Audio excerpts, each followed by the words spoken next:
कैसे हैं आप लोग। आई होप कि आप बहुत ही अच्छे होंगे। तो आज इस वीडियो हम डिस्कस करने वाले हैं पेपर नंबर 4। आज डेट हो गया है लगभग 4/1/2025 का ये पेपर है।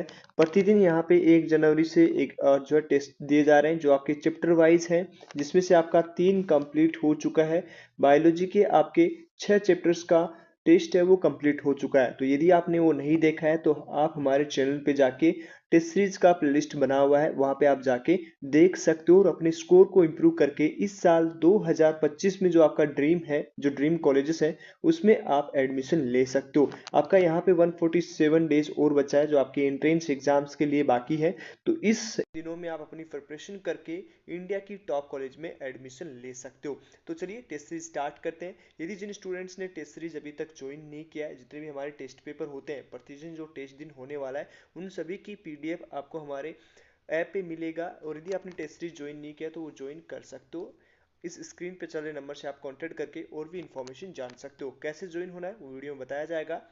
तो गूगल क्लासरूम पे आना है और यहाँ पे सर्चिंग पे आपको जो है सर्च करना है। ओके, जैसे सर्च करोगे यहाँ पे गूगल क्लासरूम, तो गूगल क्लासरूम करते ही आपको यहाँ पे आपको ऑप्शंस मिल जाएगा। इसको आपको डाउनलोड कर लेना है, हमने पहले ही डाउनलोड कर रखा है। डाउनलोड करने के बाद जैसे आप इसको ओपन पे क्लिक करेंगे तो ओपन करने के बाद सीधा एक आपके जो है मोबाइल में खुल जाएगा। यहाँ पे आपको प्लस का आइकन दिख रहा होगा। ओके, ये पहले हमारे स्टूडेंट्स का ज्वाइन है तो ये प्लस का आइकन यहाँ पे साइड में आपको दिखेगा। जैसे प्लस का आइकन दिख रहा होगा, ओके, इस प्लस के आइकन पे आप जैसे क्लिक करोगे, क्लिक करने के लिए आपको ज्वाइन क्लास का ऑप्शन आएगा। ओके, तो ज्वाइन क्लास का जैसे ही ऑप्शन आएगा तो यहाँ पे आपको जैसे क्लिक करने पे एक कोड आपसे मांगा जाएगा। यहाँ पे क्लास कोड है वो आपकी हमारी टीम के द्वारा दिया जाएगा। फिर इस तरह से आपका सारा जो सब चीज़ें खुल जाएंगी। जैसे अभी तक आपका हमारा 2 टेस्ट पेपर आपको जो है चैप्टर वाइज कंप्लीट हो चुके हैं, उसकी सारी पीडीएफ आपको मिल जाएंगी। डेट के अनुसार आएगा। जैसे 1 जनवरी को आपका ये फर्स्ट पेपर हुआ, उसके बाद सेकंड पेपर अभी हुआ और थर्ड पेपर आपका आज अपलोड हो जाएगा। ओके, सिलेबस के टेस्ट भी आपको यहाँ पे मिल जाएंगे। ओके, तो इस तरह से सारा चीज़ अपलोडेड होता जा रहा है। तो जिस स्टूडेंट को ज्वाइन होना है, जैसे आप चैप्टर वाइज की करेंगे तो इस तरह से पीडीएफ आपका ओपन हो जाएगा। इसको ओपन करेंगे, जस्ट क्लिक करेंगे तो सारा टेस्ट पेपर है आपको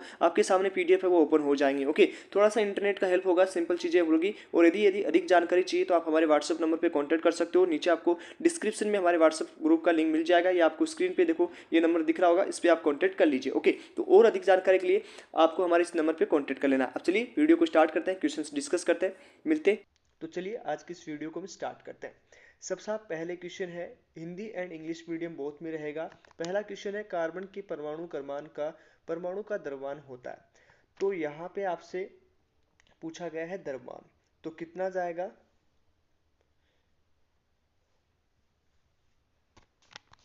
तो सिंपल सा फॉर्मूला आपको लगाना है और इजीली आपको ये निकाल लेना है। ओके, तो आपसे मार्क्स पूछा गया है तो अणुभार आपको पता होगा इसका कि कार्बन का कितना होता है। ओके, तो यहाँ पे सिंपल सा है, इसका आंसर क्या जाएगा। तो फर्स्ट में इसका जो आंसर जाने वाला है वो आपका आंसर जाएगा बी। सेकंड इसका राइट आंसर आएगा। ओके, नेक्स्ट हम बात करेंगे क्वेश्चंस को।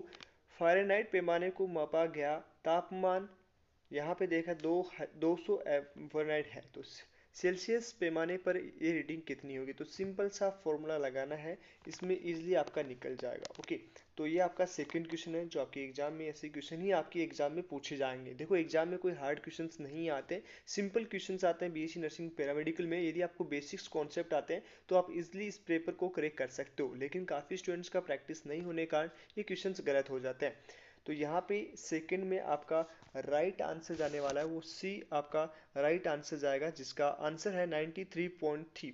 Okay, degree Celsius. ये थोड़ा सा हिंदी इंग्लिश मीडियम की तरफ देख लीजिएगा चारों ऑप्शन। तो यहाँ पे आपका थर्ड आंसर जाएगा 93.3 सी। ओके, ये आपका हो गया सेकंड क्वेश्चन। नेक्स्ट है, which of the following pair of gases containing the same number of the molecule. तो निम्नलिखित में से गैस को के किस युग्म में अणुभार की संख्या समान है। तो यहाँ पे अणुभार का चीज पूछा गया। अणुभार आपको कैसे निकालना है ये चीज आपको पता होगा। सिंपल सा यहाँ पे फॉर्मूला दे रखा है 16 ग्राम। ओके, और O2 का अणुभार यहाँ पे लगा लीजिएगा और उसका मोलिकुलर का यहाँ पे अणुओं की संख्या ज्ञात कर लीजिए। ठीक है, सिंपल चीजें हैं, कोई ज्यादा इसमें कोई भागदौड़ नहीं है, सिंपल फॉर्मूला यूज करना है, सिंपल चीजों निकल जाएंगी। ओके, तो यहाँ पे इसमें थर्ड में क्या आंसर जाएगा। तो यहाँ पे आपका राइट आंसर जाने वाला है वो आपका आंसर जाएगा ए। ओके, तो फर्स्ट आंसर यहाँ पे सही जाने वाला है।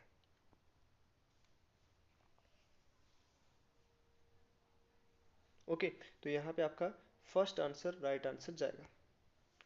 नेक्स्ट हम बात करेंगे आइसोटोप्स ऑफ एन एलिमेंट है। तो आइसोटोप है वो किस तत्व के समस्थानिकों में होते हैं, तो यहाँ पे किस में होंगे, तो ये भी सिंपल आपका एनसीईआरटी का लाइन है। यहाँ पे आपका राइट आंसर क्या जाएगा, तो फोर्थ में आपका राइट आंसर जो जाने वाला है वो जाएगा आपका यहाँ पे सी। सी का है समान रासायनिक परंतु विभिन्न भौतिक गुण होने चाहिए, तो ये आपका सी राइट आंसर जाएगा। ओके, तो ये चीज समझ में आ गया। यहाँ पे similar chemical but different physical properties, तो थर्ड आंसर यहाँ पे राइट आंसर आपका जाएगा। नेक्स्ट हम फिफ्थ क्वेश्चन की बात करेंगे, विच of the following pair represented isobars. ठीक है, तो यहाँ पे सिंपल सा है कि कौन सा जो है वो समदार को प्रतिनिधित्व करता है, तो क्या आंसर जाएगा इसको। फिफ्थ में आपका राइट आंसर जाने वाला है वो आपका जाएगा सी।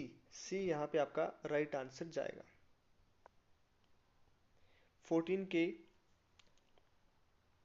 और यहाँ पे 19। ठीक है, तो ये चीज समझ लेना, पोटेशियम है 14 के को पोटेशियम और 14 कैल्शियम 20। ओके, तो ये आपका क्या जाएगा, जिनका आइसोबार्स है, तो चीज समझ में आ चुकी है।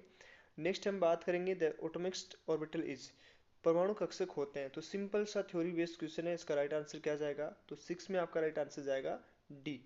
डी यहाँ पे आपका राइट आंसर जाने वाला, तो डी क्या ऑप्शन है, वह क्षेत्र जिसमें इलेक्ट्रॉन मिलने की अधिकतम प्रायिकता होती है। तो परमाणु कक्षक क्या होता है, जिसमें सबसे ज्यादा इलेक्ट्रॉन मिलने की अधिकतम प्रायिकता होती है, तो ये आपका जाएगा the region of the which three there is a maximum probability of finding an electrons, तो इसका राइट आंसर क्या है, फोर्थ। नेक्स्ट हम बात करेंगे सेवंथ, प्रिंसिपल थर्मल और चुंबकीय क्वांटम संख्याएं क्रमशः किससे संबंधित है।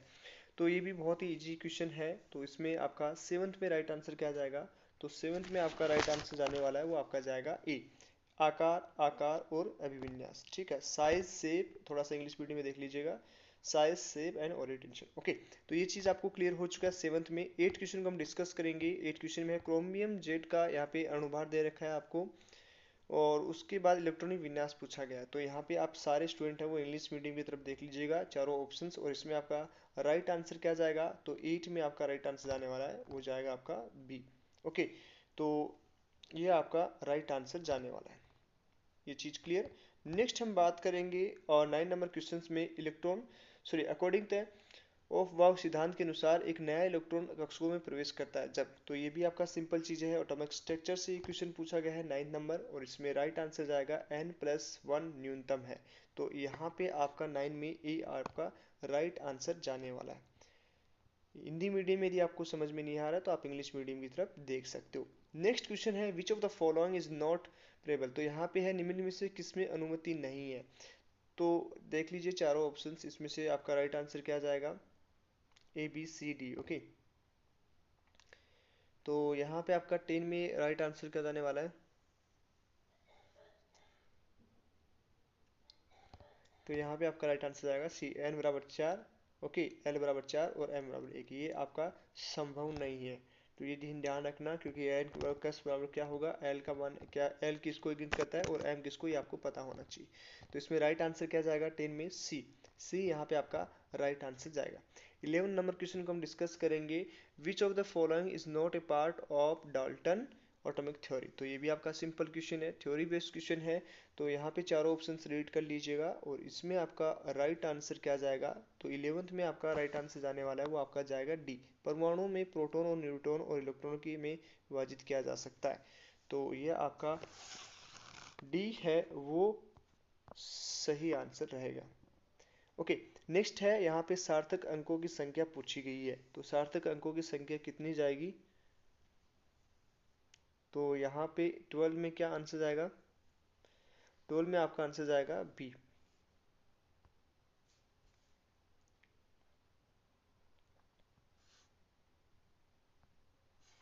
नेक्स्ट हम बात करेंगे 30 नंबर क्वेश्चंस को, यदि किसी स्टूडेंट्स को कोई करेक्शंस लगता है तो कमेंट बॉक्स में जरूर बताएं। यदि किसी गैस का आणविक द्रव्यमान 1444 ओके 44 ग्राम प्रति मोल है तो एसटीपी पे इसका दाब आयतन क्या होगा। ठीक है, तो यहाँ पे मोलर वॉल्यूम पूछा गया है, तो सिंपल सा क्वेश्चन है, आणविक भार आपको दे रखा है, एसटीपी पूछा गया आयतन का दाब आयतन क्या होगा। तो इसमें आपका राइट आंसर क्या जाएगा, यहाँ पे चीजें ध्यान रखना, ग्राम प्रति मोल है। ओके, ये चीज ध्यान में रखना। तो इसका राइट आंसर एसटीपी में कितना जाएगा, तो राइट आंसर यहाँ पे जाने वाला पी बराबर एन आर टी से भी इसको सॉल्व कर सकते हो। ओके, तो यहाँ पे किसी चीज़ को कांस्टेंट रख के किसको कांस्टेंट रखना है वो ध्यान में रखना। तो राइट आंसर 13 में क्या जाएगा, बी। बी आपका यहाँ पे राइट आंसर है 22.4 एल। नेक्स्ट हम 13 में बी आंसर। 14 का हम बात करें, कौन सा नियम कहता है कि रासायनिक प्रतिक्रिया में अभिक्रिया के कुल द्रव्यमान उत्पादनों के कुल द्रव्यमान के बराबर होता है। तो कौन सा नियम है, जस्ट सिंपल सा क्वेश्चन है और इसमें आपका 14 में राइट आंसर क्या जाएगा। देखो ऐसे ही क्वेश्चन थ्योरी बेस्ड क्वेश्चन पूछे जाते हैं, बस फिजिक्स में या बायोलॉजी में आप बात करोगे तो 4 से 5 क्वेश्चन ऐसे आते हैं जो हार्ड आते हैं। ओके, बाकी आपके एनसीईआरटी बेस्ड, आपके चैप्टर बेस्ड जो आपके होते हैं थ्योरी बेस्ड क्वेश्चन आते हैं। ओके, मैक्सिमम कुछ ज़्यादा आपसे पूछा नहीं जाएगा, बट उन चीज़ों पे आपकी प्रैक्टिस नहीं होने के कारण वो सब चीज़ें गलत हो जाती हैं। तो 14 में आपका राइट आंसर क्या जाने वाला है, तो यहाँ पे आपका साइज आंसर जाएगा सी, द्रव्यमान के संरक्षण का नियम, तो law of conservation of mass. Okay, तो ये आपका 14 में राइट आंसर जाने वाला है। नेक्स्ट हम 15 की बात करेंगे, और 13 ग्राम पानी में H2O के कितने मोल मौजूद होते हैं। तो यहाँ पे आपको H2O का मोलर द्रव्यमान दे रखा है, तो सिंपल सा आंसर है, इसका राइट आंसर क्या जाएगा 15 में बी आपका राइट आंसर जाने वाला है। तो ऐसे क्वेश्चन आपके गलत नहीं होने चाहिए, तो ये सिंपल क्वेश्चन है। ओके, तो यहाँ पे 36 18 डिवाइड बाई, तो यहाँ पे नेक्स्ट हम बात करेंगे 16 नंबर क्वेश्चंस को। अवोगाद्रो की संख्या को किसी संख्या के रूप में किस संख्या के बराबर परिभाषित किया जा सकता है। ठीक है, तो defined as the number of, तो राइट आंसर क्या जाएगा 16 में, तो 16 में आपका राइट आंसर जाएगा डी। 17 नंबर क्वेश्चन को हम डिस्कस करेंगे। एक यौगिक का अणुभज्य सूत्र दे रखा है CH2 तथा आणविक द्रव्यमान 56 है, तो आणविक सूत्र क्या होगा। तो ये भी सिंपल चीजें हैं और इसमें राइट आंसर क्या जाएगा 17 में आपका राइट आंसर जाने वाला है वो सी राइट आंसर जाएगा। नेक्स्ट हम 18 नंबर क्वेश्चन की बात करेंगे। मानक द्रव्यमान तथा दबाव पर दे रखा है आपको, तो 1 मोल कब्जा कर लेता है, तो क्या आंसर जाएगा इसका राइट आंसर 18 में बी आपका राइट आंसर जाएगा।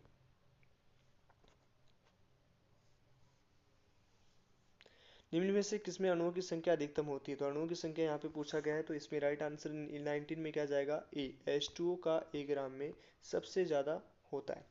नेक्स्ट हम बात करेंगे 20 नंबर क्वेश्चंस को। यदि CO2 के 6.022 इंटू 1022 अणु मौजूद है तो CO2 की मोलों की संख्या क्या होगी। तो इसको सिंपल से निकाल लेना, 6.002 से आपको निकल जाएगा यदि सिंपल क्वेश्चन है। तो यहाँ पे आपका n का मान निकालना है, तो सिंपल चीजें यूज करके निकाल सकते हो। 20 में आपका बी आपका राइट आंसर जाएगा 0.01। ओके, लिथियम 2+ का स्पेक्ट्रम किसके समान होता है। तो यहाँ पे आपको 21 में राइट आंसर क्या जाएगा, यहाँ पे 21 में राइट आंसर जाएगा ए। यहाँ पे आपका राइट आंसर है हाइड्रोजन। नेक्स्ट है अणु मुथिल क्वांटम संख्या में मुथल क्वांटम संख्या परिभाषित करती है। तो थोड़ा सा इसको इंग्लिश मीडियम में देख लीजिएगा। यहाँ पे आपका 22 में राइट आंसर जाने वाला है बी, इलेक्ट्रॉन का कोणीय संवेग इलेक्ट्रॉन का पिन, तो यहाँ पे आपका बी राइट आंसर जाएगा। नेक्स्ट 23 नंबर क्वेश्चन को हम डिस्कस करेंगे। एक मुक्त गैसीय परमाणु की क्वांटम संख्या m के साथ जुड़ा होता है, तो m किसको दर्शाता है। तो 23 में आपका राइट आंसर आएगा सी, कक्षीय और स्थानिक अभिविन्यास, तो सी आपका राइट आंसर आपका होने वाला है। तो ऐसे ही सिंपल क्वेश्चंस आपको पूछे जाएंगे, तो इसके आपका राइट आंसर है कक्षीय का स्थानिक अभिविन्यास। तो 23 क्वेश्चंस कंप्लीट हुए। नेक्स्ट हम बात करेंगे 24 का। डी बोगली तरंगदैर्घ्य के एक के साथ जुड़ा हुआ है। ओके, उसके बाद में यहाँ पे 10 की power -6 kg moving of the with a velocity of 10 metre प्रति सेकंड। तो इसको इंग्लिश मीडियम आप देख लीजिएगा और इसका राइट आंसर क्या जाएगा। तो ये बहुत ही सिंपल क्वेश्चन है, लैम्डा बराबर एच बराबर यू, तो इससे आप निकाल सकते हो और इजिली इसका आंसर जो जाएगा वो आपका 24 में जाने वाला है, वो डी आंसर आपका जाएगा 6.6310 -29। ओके, तो ये आपका राइट आंसर जाएगा। थोड़ा सा प्रिंटेड होने में करेक्शंस होंगे। ओके, तो इसका आप समझने की कोशिश कीजिए। इसका राइट आंसर जाएगा 6.63 6.63 इंटू 10 प्लस 29। नेक्स्ट 25 क्वेश्चन को हम डिस्कस करेंगे। 25 में है 0.4 moles and of HCl and 0.2 moles of CaCl2 were dissolve in the water to have 500 ml of solution the mole टी। तो यहाँ पे आपको सिंपल सा मोलरता पूछा गया है सी क्लोरीन माइनस का, तो राइट आंसर क्या जाएगा, और 25 में राइट आंसर बी आपका राइट आंसर जाएगा 1.6 मीटर। नेक्स्ट हम बात करें 26 का, बोर के मॉडल के अनुसार कक्षा में इलेक्ट्रॉन की ऊर्जा क्या होती है। तो यहाँ पे 26 में राइट आंसर क्या जाएगा, बी। बी यहाँ पे आपका नकारात्मक राइट आंसर जाएगा। स्पिन क्वांटम संख्या के समान होती है, तो किसके समान होती है, तो ये भी सिंपल क्वेश्चन है, काफी बार एग्जाम में पूछे जाते हैं। 27 में डी आंसर आपका राइट आंसर रहेगा। 29 की बात करें, तीसरे ऊर्जा स्तर में ऑक्टेल की कुल संख्या कितनी होगी। तो 28 में आपका राइट आंसर जाएगा सी। नेक्स्ट है 29 का, तो इसमें राइट आंसर क्या जाने वाला है, निम्नलिखित में से कौन सा डाल्टन के परमाणु के सिद्धांत का विवरण नहीं करता। तो यहाँ पे आपको चार ऑप्शंस दे रखे हैं और उसमें आपका राइट आंसर जाएगा परमाणु को बनाया या नष्ट किया जा सकता है। तो ये आपका सी आंसर राइट आंसर रहेगा। नेक्स्ट है, किस कक्षे में डंबल आकार का होता है। तो यहाँ पे आपको एस पी डी एफ बताता है, तो यहाँ पे राइट आंसर क्या जाने वाला है, बी। पी में आपका जो है जाएगा। तो इस तरह से हमने 30 क्वेश्चंस डिस्कस कर लिए और ये पीडीएफ आपको हमारे ऐप पे मिल जाएगी। कैसे ज्वाइन होना है वो वीडियो की स्टार्टिंग में बता दिया, और यदि बाकी वीडियोस नहीं देखे तो आप देख सकते हो। और यदि आपको इस साल 2025 में सिलेक्शन लेना है, एडमिशन लेना है, तो आप हमारे चैनल को फॉलो कर सकते हो। एवरी मॉर्निंग आपको 7 बजे हमारे टेस्ट सीरीज की वीडियोस मिल जाएंगे, उसी क्वेश्चंस को सॉल्व कीजिए। पर्टिकुलर टाइम टेबल मिल जाएगा, फुल सिलेबस टेस्ट भी मिलेंगे, स्ट्रेटजी एप्लीकेशन फॉर्म, सारी चीज़ें आपको हमारे इसी एक चैनल पे मिल जाएगा। तो कहीं मत जाइए, सभी इसी चैनल से जुड़ जाइए, ताकि आप इस साल जितनी मेहनत हम कर रहे हैं, आप उतनी मेहनत करके इस साल इंडिया की टॉप कॉलेजेस में, टॉप एम्स में एडमिशन ले सकते हो। तो मिलते हैं आपको नेक्स्ट वीडियो में। टेस्ट सीरीज जरूर ज्वाइन हो जाइए, यदि अभी भी ज्वाइन नहीं हुए तो अभी भी आप ज्वाइन हो सकते हो। मिलते हैं आपको नेक्स्ट वीडियो में, तब तक के लिए बाय बाय, टेक केयर।